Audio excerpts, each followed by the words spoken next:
Terima kasih Anda masih bersama kami. Bagi Anda yang baru saja bergabung, kami hadirkan kembali 3 berita utama hari ini.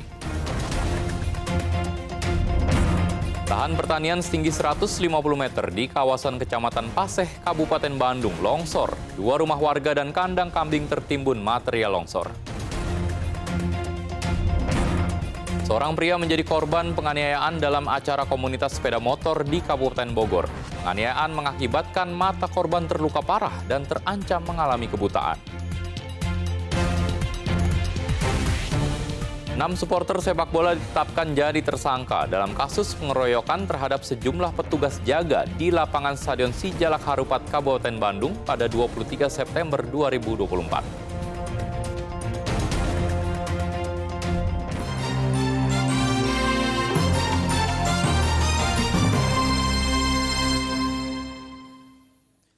6 supporter sepak bola ditetapkan jadi tersangka dalam kasus pengeroyokan terhadap sejumlah petugas jaga di lapangan Stadion Sijalak Harupat, Kabupaten Bandung pada 23 September 2024. Polisi juga membongkar motif pengeroyokan. Sejumlah barang bukti dihadirkan polisi di Mapolresta Bandung saat menetapkan status tersangka pada 6 supporter sepak bola. Berdasarkan keterangan saksi dan juga rekaman kamera pengawas di lokasi kejadian, ke-6 tersangka dengan latar belakang berbagai profesi mengeroyok sejumlah petugas jaga di lapangan Stadion Sijalak Harupat, Kabupaten Bandung, 23 September 2024. Usai pertandingan sepak bola antara Persib Bandung melawan Persija Jakarta. Akibatnya 9 petugas jaga lapangan dibawa ke rumah sakit. Pengeroyokan dilatar belakangi rasa dendam karena mendengar para petugas jaga tersebut mengintimidasi supporter dan diduga melecehkan perempuan dalam ajang pertandingan internasional Liga Champions Asia yang digelar sebelumnya. Mereka dapat informasinya dari media sosial bahwa oknum supporter tersebut melakukan pelecehan verbal, pelecehan seksual secara verbal kepada supporter, ya, supporter wanita. Dan juga ada juga yang oknum steward yang mengamankan supporter ya ke dalam ruang ganti dan melakukan intimidasi. Para tersangka dijerat pasal 170 KUHP tentang penganiayaan secara bersama-sama dengan ancaman hukuman di atas 7 tahun penjara.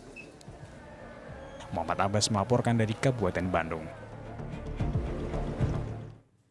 Seorang perempuan pelaku penculikan anak balita 2,5 tahun di kawasan Panyilekan, Kota Bandung, ditangkap polisi. Pelaku berencana menjual korbannya sebesar 13 juta rupiah.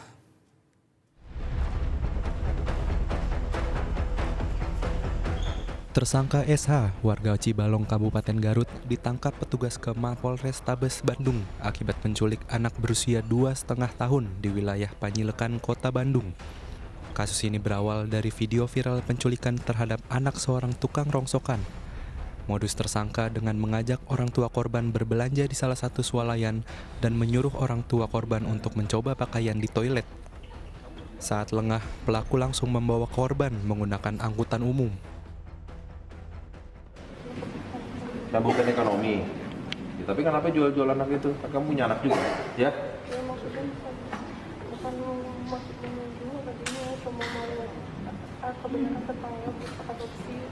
Butuh adopsi kan kamu dari mau uang juga, sama aja menjual itu namanya, ya? Ya, udah, yuk. Ya udah, tidak terima niat udah.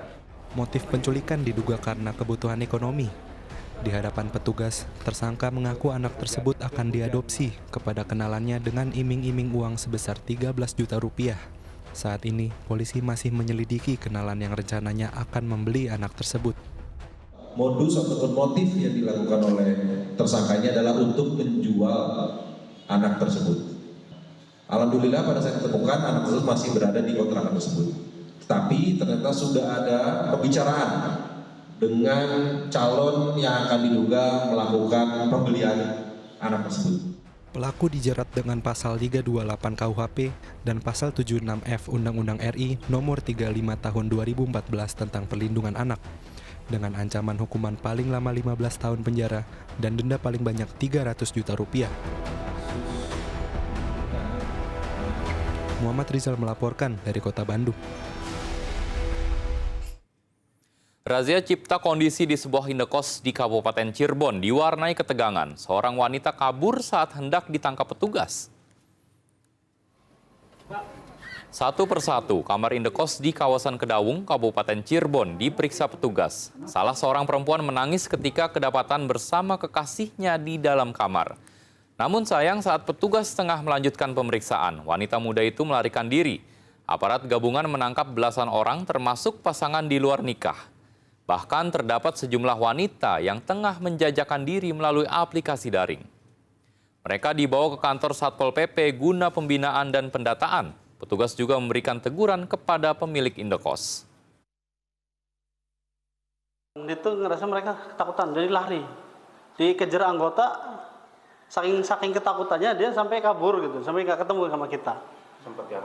Sempat diamankan sampai masuk mobil gitu. Seorang siswi SMP di Kabupaten Kuningan harus meminta pertolongan petugas damkar lantaran tak bisa melepaskan cincin di jari tengahnya.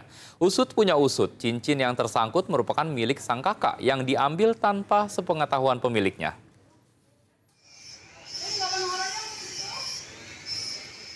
Tak bisa melepas cincin, seorang siswi SMP Negeri 1 Kuningan meminta bantuan petugas damkar.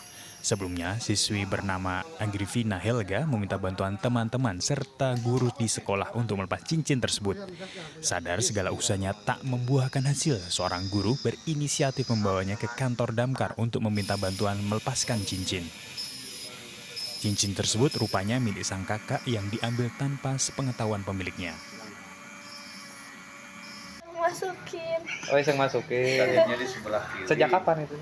tadi pas belajar, Terus? habis segitu baru nyadar nggak coba. Oh, jadi sempat ditarik gitu? Iya, Nggak bisa. nggak bisa. Itu boleh tahu cincinnya dari mana? Punya abang Oh, punya abang. Oh. Dipakainya di mana? Di sekolah atau di rumah? di rumah. Di rumah. Ya, Nah, pas mau dicabutnya kapan itu? pas istirahat. Dengan sangat berhati-hati agar tidak sampai melukai, sejumlah petugas damkar memotong cincin dari bahan titanium tersebut dari dua sisi dengan menggunakan gerinda. Kurang lebih 5 menit cincin yang terpasang di jari tengahnya akhirnya dapat dilepas.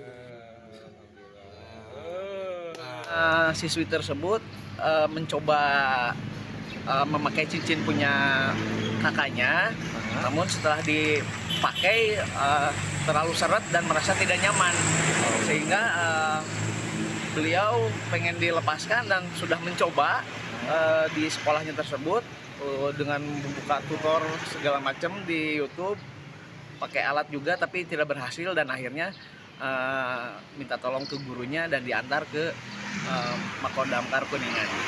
Meski sempat merasa kesakitan akibat jarinya tersangkut cincin, namun siswa tersebut tidak mengalami luka. Usai proses pelepasan cincin, sang siswi pun kembali ke sekolah. Agun Gunawan melaporkan dari Kabupaten Kuningan. Ya, informasi tadi sekaligus mengakhiri jumpa kita. Atas nama rekan yang bertugas, saya Ridho Yahya mengucapkan terima kasih atas kebersamaan Anda. Selamat beraktivitas dan sampai jumpa.